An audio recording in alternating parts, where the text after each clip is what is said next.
Hello, and welcome to the HPTV Podcast, where we talk about all things Harry Potter on HBO coming in 2027.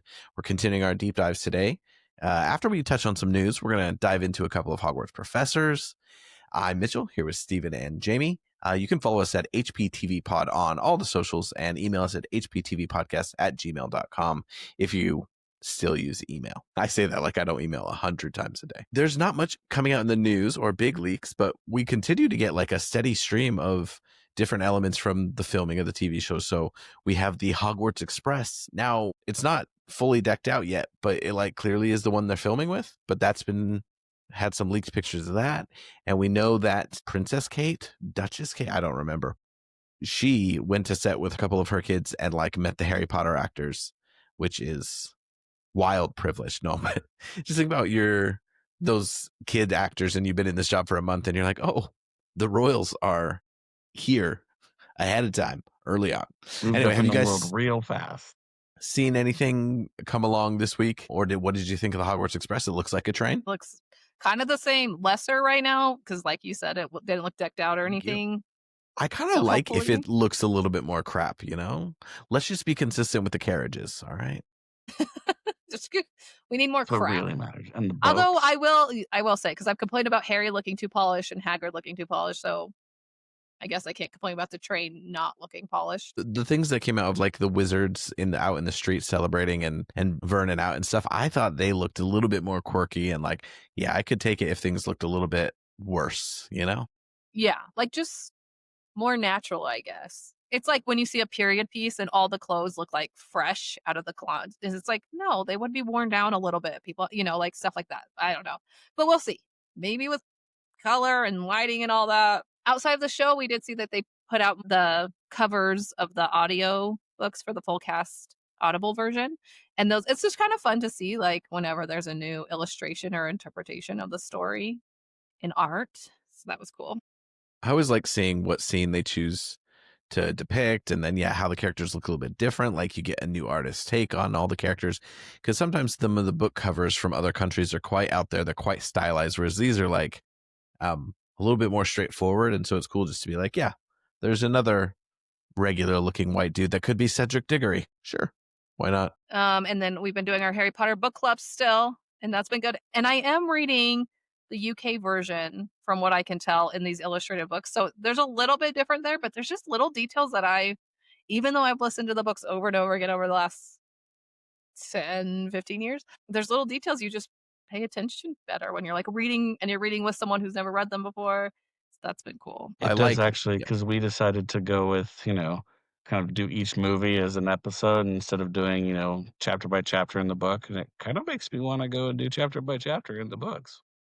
Yeah, I think we should. A lot of interesting stuff. There's only so many chapters of, Philosopher's Stone too. So it's like, if we just do that leading up to that season, I think, we've said that before, is a good idea. And I'm excited. Yeah, reading, it is different. And I have been reading some new books on my Kindle more this year. I've read way more this year. And I was like, yeah, but you kind of have to get your brain back in that mode. It is a different mode of consumption. And now, of course, we're going to listen to these audiobooks, and I'm kind of excited because I wasn't listening to the books as regularly since I got married, and so I'm interested to consume this story a few times before the show comes out. And again, I'm sticking to, I'm not going to watch the films again. Jimmy, you were like concerned that your daughter's going to see those films, and like those kids will forever be those characters to her, and I think that's true.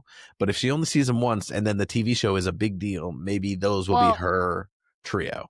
And that's my thing, because she really wants to. And I just watched that whole interview with Emma Watson that came out with Jay Shetty.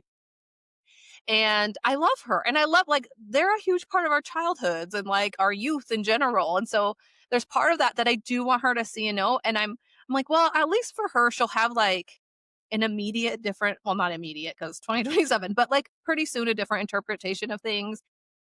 And I think she will notice, because she's only 7, and I think this is like the most for her complex book she's read. Before this, we've done like Charlotte Webb and some other smaller chapter books and things, but it is interesting hearing the things she picks up on. So I think she'll notice that like Peeves is gone. So I wonder how she'll feel seeing those differences and then being like, well, in the show hopefully we get those things. So I don't know. This is not how I wanted to go, but I guess my children have their own thoughts and feelings. Heaven forbid. You had them a little thinkers. too soon, Jamie. My son will absolutely, if these TV shows, he will think what if that those show is shit?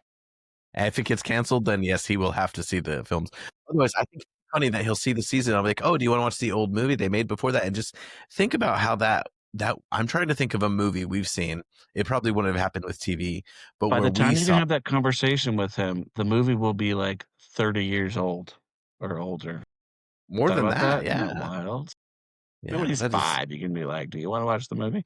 But like, yeah, that's 2030. And I mean, that's man, we're old. I was just thinking, like Mission Impossible was a TV show back in the day, right? I only know it as the Tom Cruise movies. And so, I mean, that's the closest thing I can think of that there's some of these remakes where I'm like, I think of the newer one. And like for that to be Harry Potter, something so significant in culture is very interesting. I mean, you know, even my kids with like Spider-Man and stuff right now, it's like, well, there was these older Spider-Man movies, but to me, they don't feel that much we used to watch after school. older. I mean, and really there's a whole set in between those, but yeah, it is kind of weird. I saw a TikTok around 9/11 where a teacher, he had to probably be like five or so years older than me, but he's like, me teaching kids about 9/11 today in high school was like me learning about the Vietnam War when I was in high school, like the distance. And I'm like, oh my gosh, I feel old. That is wild. You know who else is old? Minerva McGonagall. But how old is she? Yeah, how old is she? No, I did check this because I needed to know. So we're going to start with McGonagall. Props to Sprout. We're going to cover Sprout as well. I thought you were There's going to just a say lot less. John Lithgow because he's also old. He's well, gonna die. no, you're not hosting, Stephen. That's the what you John said. Lithgow hate continues. I realized, by the way, that when we did our fear, we did our Dumbledore episode, like I didn't feel the need to talk about Lithgow at all. And in this one, I'm like, oh, we need to talk about Maggie Smith and we need to talk about Janet McTeer, who's going to play her next. Oh, poor John Lithgow. We're really shortchanging you. So anyway, canon-wise in the books, McGonagall was born in 1935. And if she were to appear in the Fantastic Beasts movie, that film is set in 1927 when she was teaching Lee Lestrange and Newt. So these things do not line up. Also, I mean, look, they kind of reposition Newt just to be able to use him. So book and movie canon are just different, and movie canon is wrong. It was lovely to see her pop up, but we couldn't have come up with anyone else who might have been there. It was interesting because going through her like Harry Potter Wikipedia page, like they really mixed book and movie things, which to some degree is fine. Like if you say, oh, she did this spell at this point in the story and it's from the films, it doesn't bother me a ton, but it does bother me that people don't know the difference. And I only know the difference because I'm a freak, and I probably don't know the difference about some. I've probably gotten some wrong. Let me give you some basics here about our dear Minerva McGonagall. She has a wand. It's dragon heartstring and fur, 9.5 inches, stiff. Kind of like how she comes off a little stiff. Hogwarts House Gryffindor. Special abilities, Animagus. A distinctly marked silver tabby cat. Her parentage, a muggle father and a witch mother. Her family, she was once married. He's dead. No children. Which is really sad. She had like the saddest backstory. And maybe the deepest backstory. Like, yeah. I remember when this Pottermore article came out, I was like, ooh, are we going to get this for everyone? Spoiler, we did not. Only the wands and McGonagall. Now, these hobbies are listed. I did not check the sources on these. It says that her hobbies are needlework, correcting articles in Transfiguration Today, watching Quidditch, and supporting the Montrose Magpies. Anyway, just a little bit of background on her. So this is stuff we know from Pottermore. Now, there is quite a bit of information pre-Harry and post-Harry that are from the little mobile games. And for some reason, I don't want to entertain those. I think I did entertain those in the last one. I'm like, I don't care what she did with this Jacob guy in Wizards Unite or Hogwarts Mystery. Like, that too. Jacob's sibling is really, there's a lot on him. Well, Minerva had something to do with Jacob himself, believe it or not. But I do think this background stuff is interesting and colors her in. Minerva McGonagall was born in the Scottish Highlands to a Muggle Presbyterian minister, Robert McGonagall, and Isabel Ross, a gifted and educated witch. But her mom did not tell her dad that she was a witch. In fact, because she loved him so much, she essentially pretended not to be magical. And then they had Minerva, who's the oldest of 3. She also has 2 younger brothers who are also magical. And magical things started happening, and she was trying to hide that magic from her husband. And eventually she had to reveal it to him. And hey, for a Presbyterian minister in that time, it was fairly accepting because they stayed together, but it was never the same. There was always a tension and always like a fear. And eventually she does get to go to Hogwarts, where I think she feels this freedom that she kind of gets to be herself. But that dishonesty in her parents' marriage always affected her. I mean, she was always a great pupil. Also important to note that she was a hat stall, which is like Harry. So although Harry might be a shorter one than her or Hermione, but the sorting hat was really torn between Gryffindor and Ravenclaw. So she goes to Hogwarts. She's a super student. She comes out of Hogwarts and she takes a summer at home and falls in love with a muggle. But she does not want to live the life that her mother did. So she doesn't explain to the muggle. Also, she's scared of there's a lot of anti-muggle sentiment, and she's scared of the statute of secrecy. So she doesn't tell him that she's a muggle, or no, that she's a witch, and she leaves him. And she goes back down to London to work at the ministry for 2 years. And eventually she kind of doesn't like that, even though she's excelling. And it says, I don't know if this is accurate, that she works in the Transfiguration department under department head Dumbledore, which means, as we suspected, sometimes subjects probably need 2 teachers. Okay. Anyway, so she goes to Hogwarts, and that's where also Hogwarts in Scotland. So she's near her family. I think also important. Her and Dumbledore become close. They share tragic histories with each other. And then her former boss at the ministry, who she got along with, Elphinstone Urquhart, proposed marriage several times in Madame Puddifoot's. I don't know if that part's accurate, but I like it. And she kept saying no. She just was still in love with the muggle, and she just thought this isn't going to work. And eventually she does agree to marry him, but after 3 years, he dies because he got bitten by a venomous tentacula bite. So Minerva moves into Hogwarts and is just gambling on Quidditch and supporting the students. But that's kind of her pre-Hogwarts life, and it's kind of clear that some of this is thought, and like the fact that she like had, this difficult parent relationship, and she has a love for muggles, and she has an understanding of muggle faith and actions, which is it's just quite unique compared to everyone else that we kind of know of. Yeah, let's jump from there. And Stephen's going to take us through how she plays a role in Harry's story, what we know most, which is critical. And then we can kind of talk about her portrayal before we move on to Professor Sprout. So, Stephen, what are the most important points that we see Minerva participate in during our story? Well, so we first see her. She's one of the first wizards that we see in Philosopher's Stone / Sorcerer's Stone. She is the cat outside the Dursleys' house, and the one reading a map, right? Or looking at the map, as Vernon says, because cats don't read maps. So she's there, and she's concerned for Harry's welfare, which is something that I think is also already a little bit endearing. That she doesn't want Dumbledore, not that she doesn't want him to, but that she questions Dumbledore leaving him with these people who are the biggest muggles ever, basically, and that their son is a little spoiled brat already. And so she worries about Harry getting ruined while he's there. And we know that kind of happens. Well, he doesn't get ruined. He gets neglected. Dudley gets ruined. And when Harry does finally arrive at Hogwarts, she is one of his first school contacts because she's there for the sorting. And also she is, of course, the head of his house. But she also gets him on the Quidditch team, right? Even though he's not supposed to be on there as a first year, which is where one of our favorite theories comes into play, that McGonagall has a gambling problem. Amongst all her other anguish that she's had with her lost loves, she turned to gambling in order to, to assuage all of I think those pains. Stolen from Binge Mode. They came up with McGonagall. It is clear that she is a fan, It's clear that she cares about She definitely the sport. wants She her doesn't want house to to lose to win. Snape. The real question is, why does Snape care about sports? He wouldn't care. And I do have a question. Sorry, this is a little off topic, but are first years not supposed to be on the team, or they're just not supposed to have broomsticks? Because we were just reading this recently, and I maybe I missed it that it said they're not supposed to be on the team, or it's just really rare they're on it. It's rare that they're on the team. So like they're usually not good enough. And usually I don't even think they can try out because they just say you can't have brooms. I think they need that. They want them to get into the school and get involved and not get into trouble before they kind of have that right.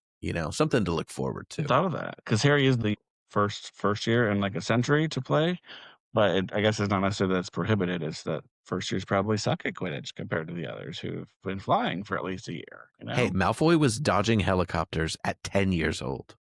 I mean, according to him. Well, that actually makes me think of something because we were talking about broomsticks before, right? I was reading later on when we find out that back when Harry had a little toy broomstick, we find out in book 7 that he would ride around.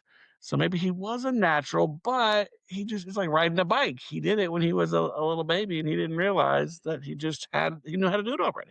But didn't a lot of wizards probably have that same toy and they were not as good as Harry? I mean, maybe. You're right. I think the rich wizards. Dean's there. Harry is a spoiled little hoe. A spoiled little orphan. Once he gets to Hogwarts and stuff and he finds out he's got all this moolah and everyone gives him special treatment. Snape does have a small point there, but greatly exaggerated. Anyways, we get into Chamber of Secrets. McGonagall is a little less, prevalent in this book, but primarily because she's the deputy headmistress. When Dumbledore is, suspended and booted from the school, she takes over temporarily. And then we also know that she takes over after Dumbledore leaves. So she, nice little trial period for her. Well, after Dumbledore dies, I guess he doesn't leave. But permanently, she's the new headmistress right after Snape, who also dies. Man, is that job cursed at all? Who else dies to get out? And Prisoner of Azkaban, she is the one who gets Hermione the Time Turner, which I think is a big part of her seeing herself in Hermione and wanting her to be able to succeed. And also thinking that she can handle it. Because when you really think about the Time Turner stuff, that means Hermione, her day, the hour she was awake was 3 times as long as everybody else's. And she still only got 8 hours of sleep. Like, that's pretty brutal. Instead of, 6 or 7 hours of class, she was doing, 18 to 21 hours of class. That's kind of wild. I wonder how many meals she ate during that time. Or maybe she used the Time Turner to just find a closet and sleep. So she was actually doing like 2 days every day. That is exactly what I would do with the Time Turner. It's an interesting form of child abuse that McGonagall arguably put on Hermione. But Dumbledore did give his approval, it sounds like. She also is the one to confiscate Harry's firebolts, again, out of concern for him, especially because she wants him to have it because she's got all this money riding on the games. But once it's, been thoroughly examined, she returns it to him. And then in Goblet of Fire, again, she tries to take care of Harry during the Triwizard Tournament. She's worried about him and, defends him. And as we keep moving along, right, Order of Phoenix, there's a bit more on her because she is involved in the conflict, right? She's part of the Order of Phoenix. She supports the formation of Dumbledore's army when Umbridge suppresses Defense Against the Dark Arts teaching. And she intervenes to protect Hagrid from being unjustly punished by Umbridge. And then she herself gets, 4 stunners to the chest, which arguably should have killed her, they say. For a woman so she her goes age. to St. Mungo's for a good ride. Yeah, for a woman her age, which we don't know what her age is, but I guess for any age, maybe. She's at least in her 60s, okay? At least. Well, you're going through that. Some things it says she's 70 at the beginning of the books. Other points, she's got to be 100 and something if she was there when Newt was in school. But that's a rabbit hole we don't need to go down. In Half-Blood Prince, we see her kicking some butt, dueling Death Eaters. So on the Astronomy Tower, we get to see her actually start to fight, which I guess we saw a slight glimpse of in the previous book. Before they sent her to St. Mungo's.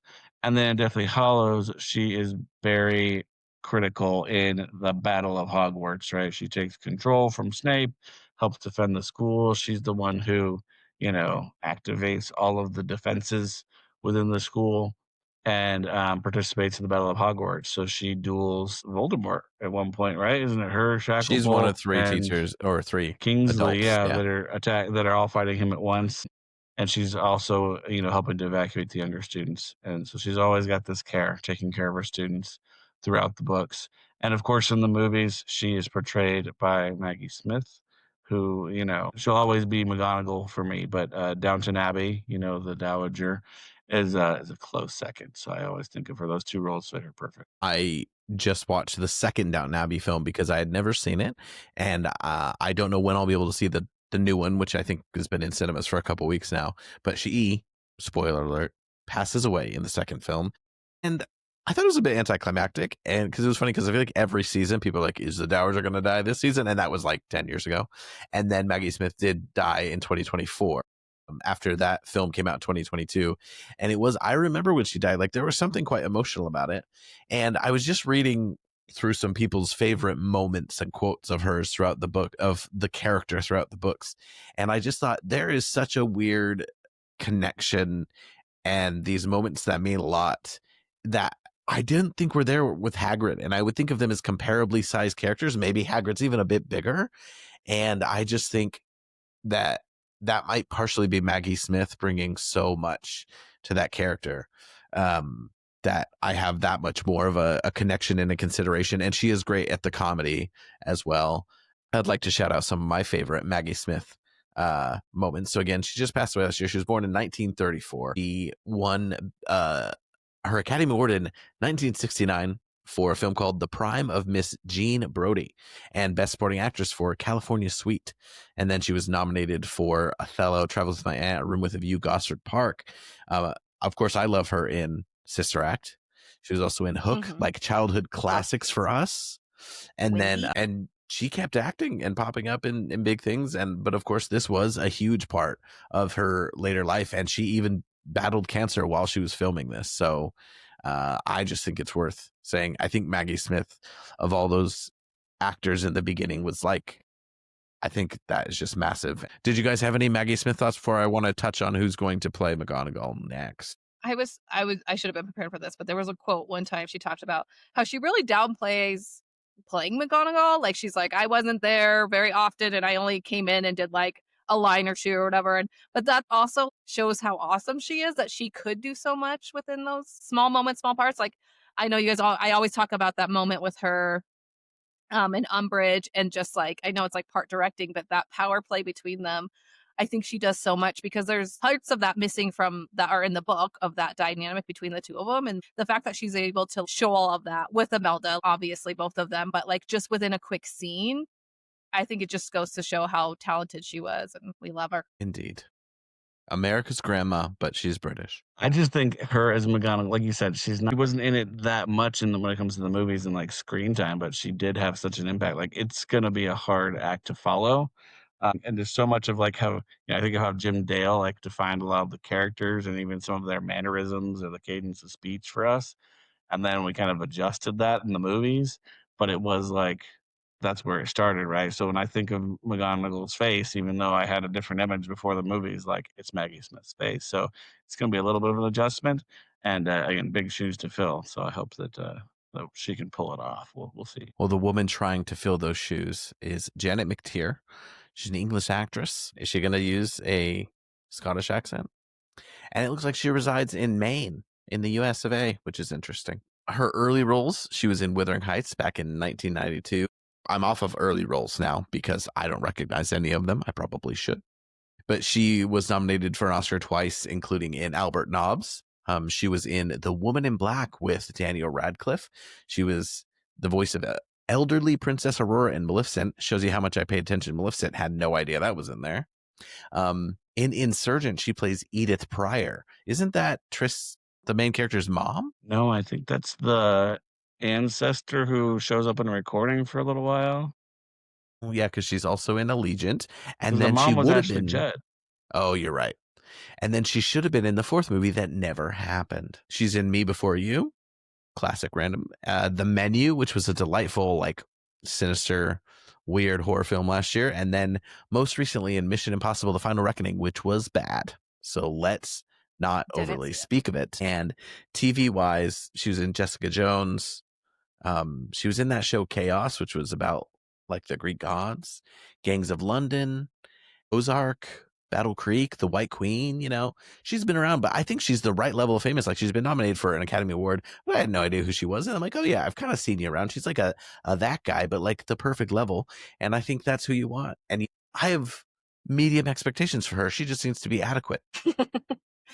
No, I think she carries a big part, though. Yeah, it's an important part, but it's not that much screen time, right? And in theory, depending on how they flesh out her character and stuff. But yeah, it's like, what is she going to be given? Because yeah, she's going to have more screen time as Professor McGonagall. Do you guys have any moments from the books that you want to spotlight, whether it's a quote, joke, anything that didn't make the films or that did make the films that is particularly memorable for you? I have one addition that I really like that they added, Yeah, go for it. which was there's this little scene. Oh, I want to say it's in book 6 after the whole thing with Katie Bell and the necklace. And there's like a scene they inserted where McGonagall is like, "You three, why is it always you three?" I thought that was so funny. It was one of those where like I wasn't annoyed at all that they put it in there. I thought it was a very well placed and just kind of epitomized. Well, I think a lot of people were thinking too, right? It was like, how are they always the ones who these things happen to?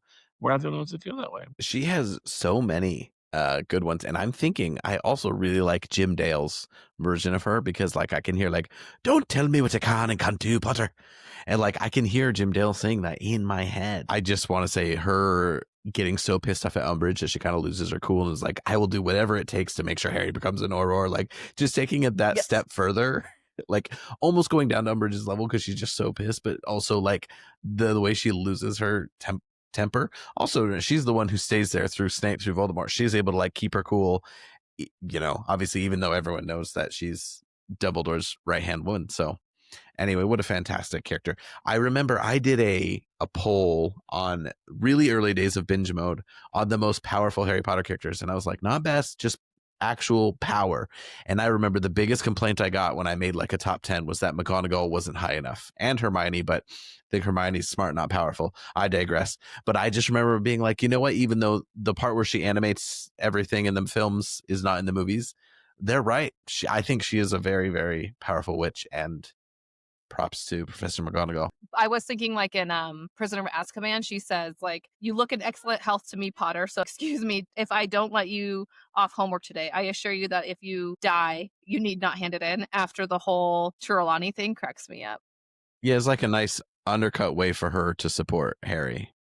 Yeah, I just love that attitude. The whole attitude she has of like, nope, that's ridiculous. And then also thinking after reading book 1, the dynamic of her yelling at Lee Jordan in this book, and I think in Prisoner of Azkaban as he's commentating, and she's like, "Stop it, Jordan," or She's like when getting he's like pissed off praising at the firebolt in 3, she's like, "This is not an advertisement for the firebolt." She's very practical. Like, stop worrying about all that crap. If it happens, it'll happen. But I think you're gonna live, to turning your assignments. A favorite moment of mine is when Harry is hidden in the Ravenclaw common room, right in book 7, where she's, talking about, "What do you think about Potter? Potter's in my house. Why would he be here?" And like just that pride in her voice, and Harry's even a little touched by it. And then, of course, when he attacks him because Arrow, he spits on her. And that's like the final straw for him. It's like, "Don't you disrespect McGonagall?" And he, blasts him, and she refers to him as gallant, which I always thought was a really cool kind of moment to epitomize their relationship in that last book. Well, she is in the films as well. When she has to teach the kids dancing, when she has to, there's a scene where she is waving people across during the Battle of Hogwarts, and there's all these explosions behind her. And I always remember from the behind the scenes stuff, they could only shoot that once, and Maggie Smith nailed it. In Order of the Phoenix, she says, "Take a biscuit, Potter." There. Oh, and then she tells Peeves how to unscrew the chandelier. She has so many good things during that, but. Yeah, I mean, that for a character with so little to do, almost every moment is really exciting and memorable. And I think, was also brought to screen so very well. You really get her personality and what she brings to like, not just the story, but to the school. Like, why is she so essential for Hogwarts to function? And she was so good at writing that line between like the heart and the strictness. I really wonder how this is going to come off in the show. It can only be worse, but I feel like it can still be just fine. Just fine, because she doesn't have these direct emotional moments. Like they're so subtle and underplayed. So it is kind of critical. Now let's move on to another professor. Now she was friends, according to Pottermore. They crossed over at Pomona Sprout and McGonagall crossed over for 2 years, and they have a friendship. And she is portrayed by Miriam Margolyes, who's a very funny woman.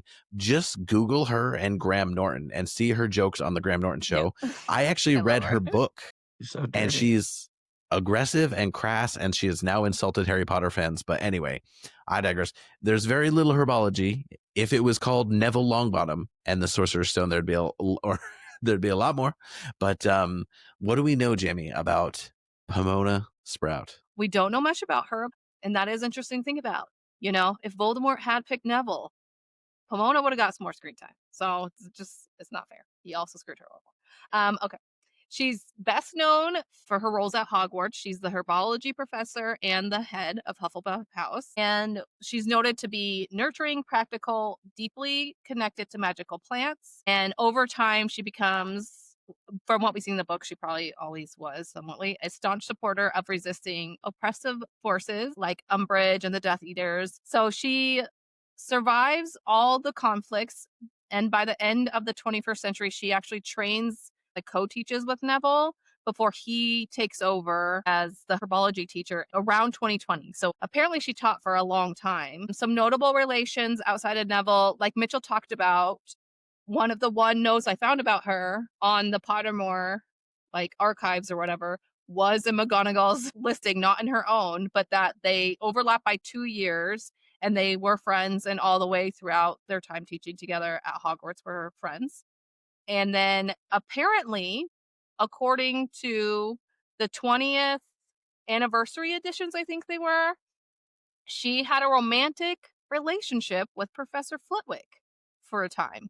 And it ended, but they stayed friends afterwards. So I have a photo that's on that article. I couldn't find anywhere else of what it says about her. Her birthday is listed in there as May 15th. And her skills are as a herbologist, and she's very good with dangerous plants.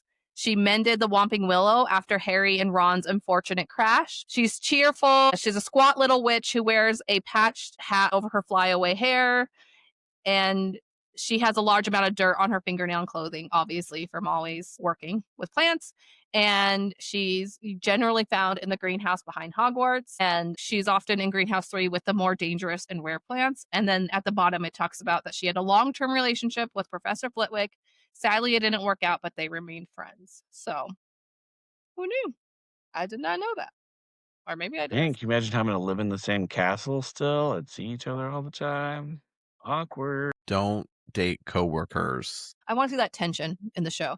I would love a teacher drama, teacher soap opera about the Hogwarts professors.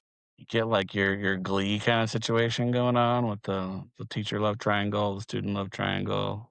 I don't think they quite cross over though, which is good. That would be icky. Let's make this a musical. People sing their thoughts.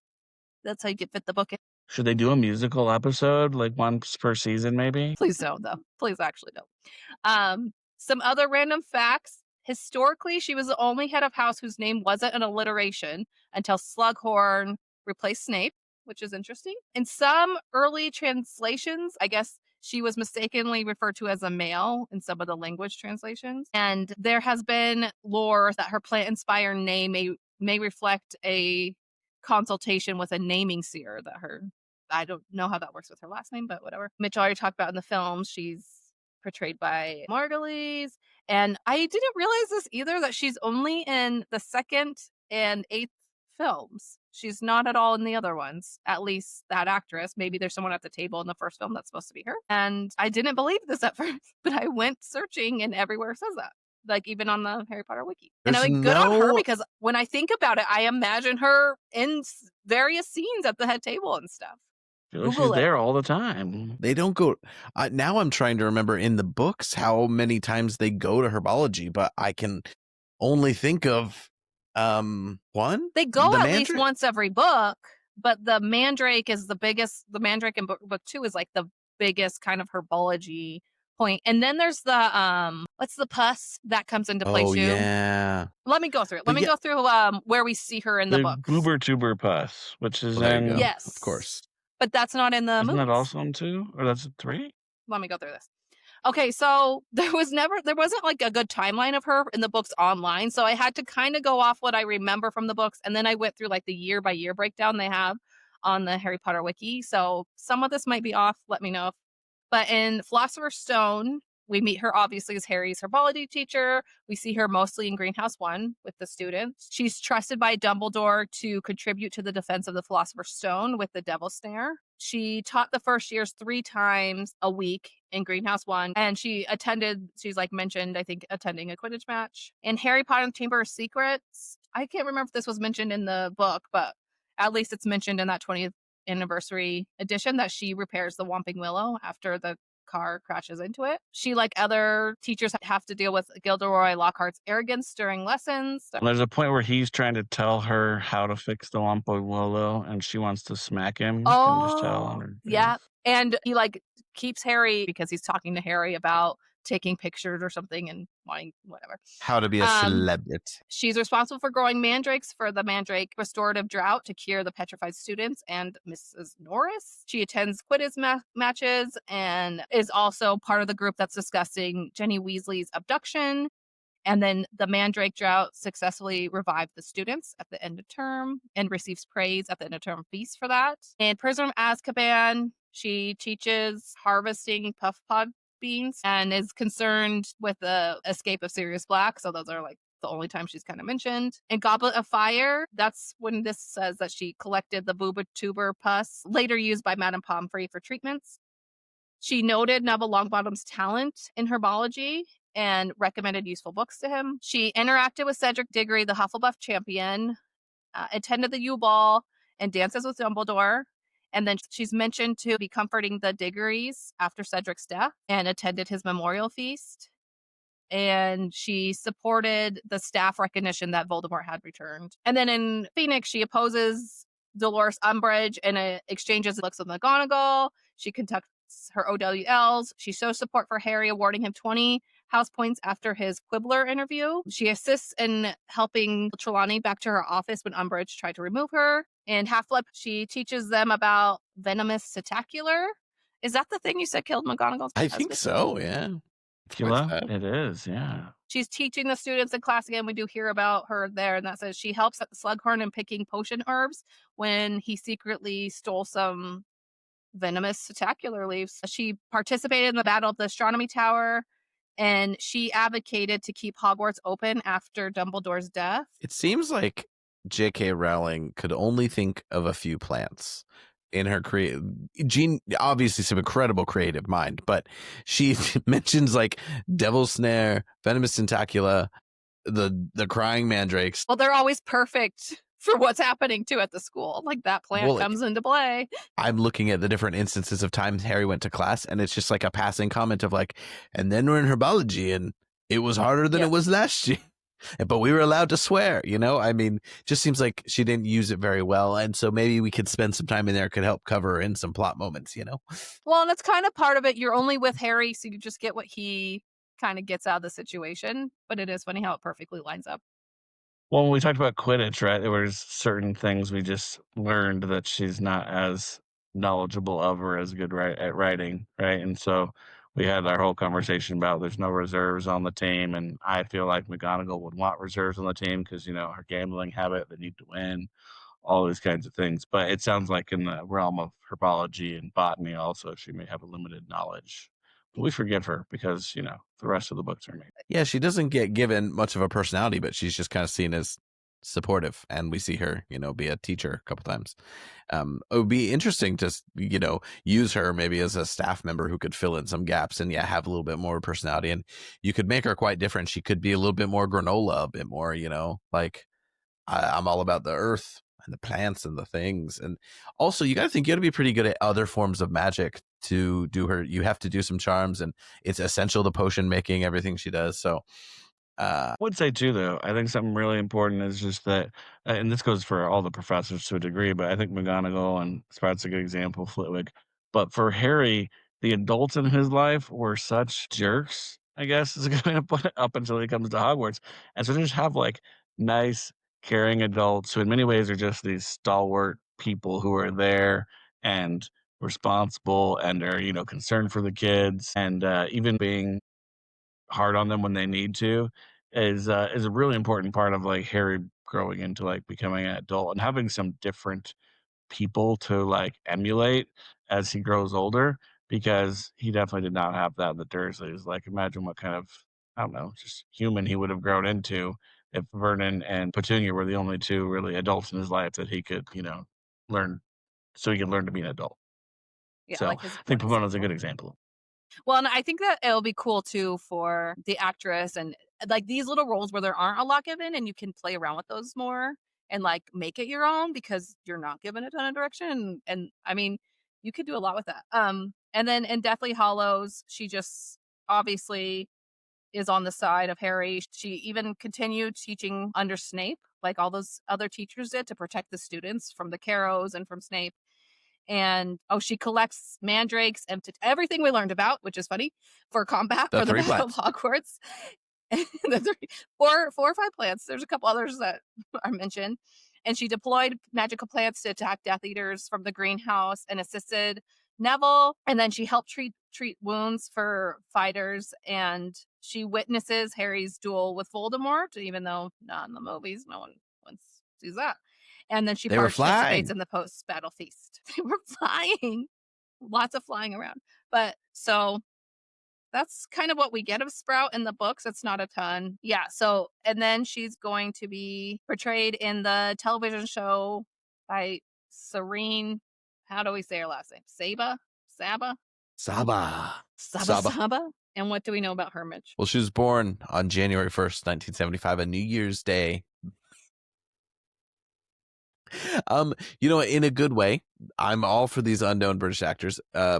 She looks a little overly tanned in some of these. Looks a bit chavvy, but no, I'm excited because seeing her play a few different characters. But she hasn't really had a big role yet. She's done some voice work. She's in 4 episodes of something called Holby City. She has been in EastEnders, which, big deal here. She was in 1 episode of Doctor Who, 1 episode of The Midsummer Murders. So she really is almost an unknown, a fresh face, doesn't have Wikipedia, looks like she's classically trained. So she's given me more to do. I think this is kind of a fun one to have someone who this is really their first thing and probably what she'll be known as forever. She's 5'6.5", which is 1.69 meters. She was born in Beirut, Lebanon. This is all from IMDb. So if IMDb line, studied at the Royal Academy of Dramatic Art, doesn't everyone? But anyway, yeah, Serene Saba, like, the world is your oyster. I do like, the look of her, I kind of like for the role. I can't remember who I fan casted, but I feel like it was someone who kind of had that similar look. But I'm hoping I don't know, I kind of want to see, not that Miriam wasn't great in her own way, but just a little more like quirkiness. I think she could almost be a little like kind of absent-minded, which would be fun or something, but I don't know. I'm excited to see. I think a big piece is just to show more personality, be a little quirky and stuff. I think that'll be cool. I think also, if we get some teacher love triangles and stuff, we'll be able to see a little bit more of, Well, I was looking at herbology stuff that occurred in the books, and then it started going into the professor in Hogwarts legacy, Professor Mirabelle Garlick. 1, her last name's Garlick. Love garlic. 2, she looks attractive for a cartoon herbology teacher. So yeah, I'm kind of into the herbological romance right now. Get some botany booty. Sprout does appear in many of the games, but I didn't go through all those because it's a lot. It's not worth it. But hey, if Serene Saba wants to be in the background of like every scene in the Great Hall, every scene that has staff in it, hey, get that paycheck, get paid. Get that money. Money. But yeah, 2 influential staff members, obviously one a little bit more than the other to our story, but I kind of like the freedom of the fact that we don't know much about Sprout, so that if she gets even just her moments on screen, could be fun, could be unique. And that is one that is low stakes as far as the TV show goes. Just keep it real, the kids say. That's a quote from Professor Sprout, actually. Yeah, does she have any fun quotes? I really can't. I'm just thinking about Miriam Margolyes quotes. She's great in Call the Midwife as well. Done a lot of voice work, so she's hilarious. Even though she insulted us, we love her. Yeah, she was essentially like, get over it. Like, you're too old for Harry Potter now. Well, you're wrong. Yeah. She was once We're the prime demographic right now. We're the whole reason they're making a TV show. It's because now we're old enough to buy crap. And so they're like, let's play off all these kids' obsession from their to see her royalty checks, okay? Who's getting you that much? One time on Graham Norton, to give you a taste of Miriam Margolyes, she was asked, I think this was on Graham Norton, like, would you rather have radish or sex? And she says, well, if it's good sex, I'd rather have sex. But if it's not good sex, I'd rather have a radish. So not an exact quote, but just, yeah, it is not for the faint of heart. It's very much rated R, rated 15 or above here. Okay. Anyway. That's Professor Sprout / Miriam Margolyes for you, and we're on to a brighter herbological future, and maybe a love triangle, which I think would be hilarious. Remember how in the early seasons The Office did webisodes? I mean, they would never for a tentpole show, but can you imagine if they're just like, we're gonna do some Teachers Lounge webisodes from The new Harry Potter Bring show. back the webisode. And it only shows up on HBO.com. Not even... There would be in only the streaming apps now. Yeah. I have to come up with a more clever name than webisodes. I've been watching episodes. Only Murders, and they have a podcast afterwards, but it's like on Hulu, so it kicks you to that after. And it kind of reminds me of like there's this, they still do some of them, but there was this big run of after shows that would show up. Like Game of Thrones did it, Walking Dead did it, like a lot of shows did. And I was just like, HBO does these little moments with the cast after Game of Thrones or Succession, or now they do it with The Last of Us. And I hope they do it with Harry Potter, but even if they don't, I think we've got room to be, as soon as you finish a Harry Potter episode, boom, HPTV is the next in your queue on HBO Max or Netflix. We haven't, no updates on that, by the way. All right. Anyway, well, there you go. We've dove into 2 professors, and what a time it was. Thanks for joining us, and follow us on socials to keep up with all things as they come out. We will update you and give our enjoyable thoughts on them. We haven't been posting as much recently. We'll get on that. It's been busy days. Next week, we're going to be diving into the Hogwarts Express as we continue deep diving through the different elements of the world of Harry Potter and how they'll be portrayed. And now that we have a picture of our new Hogwarts Express, no better time. And there's also many Hogwarts Expresses in this world you can actually sit in. So what a joyful thing to do. So once again, rest in peace, Maggie Smith, and we'll see you next week. Jamie, send us out. Peace out, snitches.